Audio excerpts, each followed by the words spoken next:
पाहुयात पोलिसांना मारहाण करणाऱ्या 20 जणांना अटक करण्यात आली। अकोल्याच्या महान गावात पोलिसांना मारहाण केल्याचा धक्कादायक प्रकार घडला होता। आदिवासी दिनाच्या मिरवणुकीमध्ये राडा झाला होता आणि या राड्यामध्ये हुल्लडबाज तरुणांनी पोलिसांनाच मारहाण केली होती। मारहाणीचे व्हिडिओ आणि सीसीटीव्ही तपासून पोलिसांनी आता कारवाई केलेली आहे। महान गावात पोलिसांना मारहाण केल्याचा धक्कादायक प्रकार घडलेला होता। पोलिसांनी आता कारवाई केली तर 20 जणांना पोलिसांनी अटक केलेली आहे।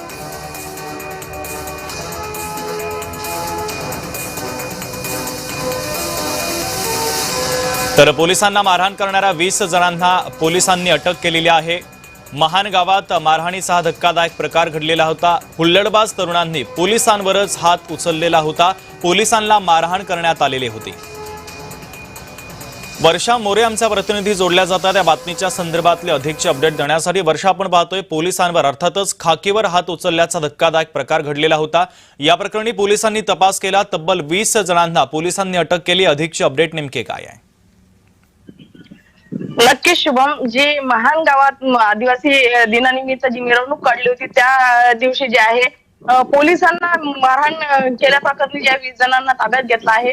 मात्र जागतिक आदिवासी जे दिन होता त्यावेळेस हजारो आदिवासी बांधव त्या मिरवणुकीत सामील झाले होते आणि मिरवणूक सुरू असतानाच अंतर्गत काही त्यांचा वाद झाला होता। त्या वादाच्या दरम्यान तो वाद सोडवण्यासाठी जे गेलेले पोलीस अधिकारी किंवा कर्मचारी होते ते त्यांनाच त्याच्यामध्ये मारहाण झाली आणि काही जे त्या मिरवणुकीत सामील जे टार्गेट लोक होते, ते जे नागरिक होते ते पोलिसांच्या मागे पाठलाग करत सुद्धा त्यांच्या मागे गेले होते आणि त्यावेळेस जे आहे पोलीस कर्मचारी आणि PSI ला एक PSI ज्या मिरवणुकीत केले होते वाद सोडवण्यासाठी त्यांना सुद्धा आणि एक पोलीस कर्मचाऱ्याला सुद्धा जबर मारहाण तिथे झाली आहे। या संपूर्ण जे घटना आहे त्या घटनेचे CCTV फुटेज देखील व्हायरल झाले होते।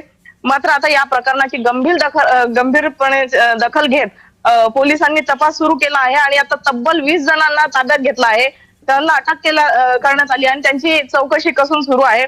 आता यात आणखी कोणाचा सहभाग आहे का याचाही तपास पोलिसांकडून केला जात आहे। म्हणजेच मिरवणुकीतील वाद थेट पोलीस हल्ल्यांपर्यंत पोहोचल्यानंतर आता पोलिसांनी कारवाईचा बडगा उगारला आहे। आता या कारवाईनंतर पुढे काय होतं याकडे सर्वांचं लक्ष लागलं आहे। अगदी वर्षा, अत्यंत महत्त्वाचे अपडेट तुम्ही या बातमीच्या संदर्भातले पोहोचवलेले आहेत। तुर्तास धन्यवाद।